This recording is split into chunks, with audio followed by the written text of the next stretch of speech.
Assalamualaikum warahmatullahi wabarakatuh. Salam sejahtera bagi kita semua. Saya Kapolda Aceh, Inspektur Jenderal Polisi Dr. Des Wahyu Widodo MPhil, mengajak seluruh putra-putri terbaik di Provinsi Aceh untuk bergabung menjadi anggota Polri.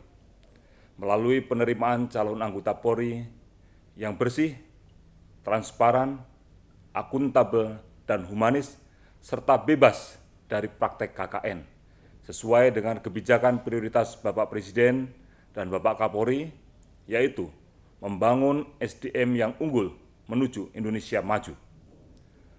Dalam rangka pencegahan pandemi COVID-19, selama seleksi penerimaan Polri tahun anggaran 2020, maka Polda Aceh akan menerapkan social distancing atau memberi batas jarak aman dan menggunakan alat pengaman diri, termasuk penggunaan masker untuk petugas dan peserta.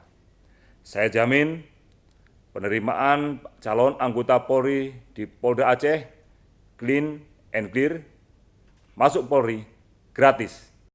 Sebagai Irwasda Polda Aceh, saya menjamin rekrutmen penerimaan anggota Polri tahun ini bersih, transparan, akuntabel, dan humanis, dan yakinlah masuk polisi gratis.